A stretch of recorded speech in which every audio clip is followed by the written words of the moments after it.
Islamic medical knowledge started with a base collected by Muslims in the early phase of Islamic history, mainly from Greek sources, in addition to medical knowledge from Persia, Syria, India, and Byzantine Rome. This information was then assimilated and greatly expanded.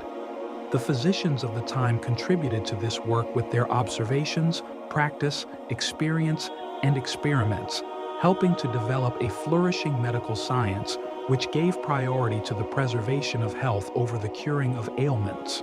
It is important to note here, as stated by Ibn Khaldun in his Muqaddimah, this Islamic medicine was definitely no part of divine revelation, but was something customarily practiced by the Arabs. Nevertheless, the Qur'an mentions the beneficial effects of some natural foods like honey and dates, and orders abstinence from others, such as flesh of swine, pork, alcohol, and intoxicants. The second main reference of Islamic studies, the Sunnah, the recorded sayings and traditions of Prophet Muhammad, sallallahu alaihi wasallam, also includes many guidelines regarding food intake and general lifestyle. In addition, it has taught us prophylactic measures and the management of simple physical problems as fever, headache, diarrhea, and constipation.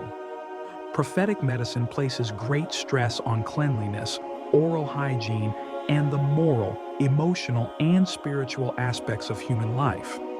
According to Islamic medicine, physical ailments were thought to arise mainly as a result of the accumulation of excess waste substance in the body. Overeating, improper food choice, and an unhealthy lifestyle in general were regarded as the sources of the accumulated morbid matter, and it was believed that when the digestion process became overwhelmed, disease resulted. The most important feature of Islamic medicine, though, is the fact that it regards the human being as a sacred entity consisting of a body and a soul. The latter is called ruh in Arabic.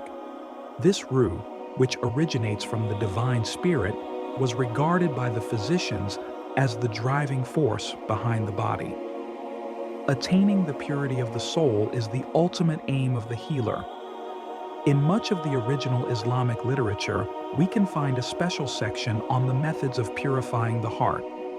The Muslim scholars referred to modern psychological ailments such as hatred, envy, attachment to material life, anger, and hostility as diseases of the heart or soul ailments that should be managed first before attending to the ailments of the physical body.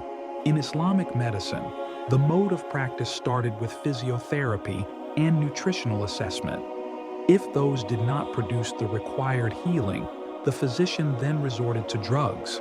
The refined and mature knowledge of food and nutrition, and the awareness that food deficiencies and proper dietary schemes were important elements of diagnosis and treatment. It was generally agreed that whenever healing could be achieved through nourishment and diet, medicine ought to be avoided. Physiotherapy included exercises, proper breathing, ablution, and water baths. Finally, medicines, if used, should be similar or related to regular food, and should contain no noxious or harmful substances.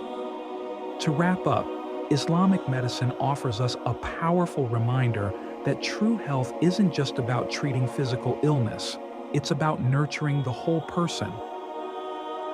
The teachings of the Qur'an and the example of the Prophet Muhammad sallallahu alaihi wasallam show us the importance of caring for ourselves through good nutrition, physical activity, and just as importantly, emotional and spiritual well-being.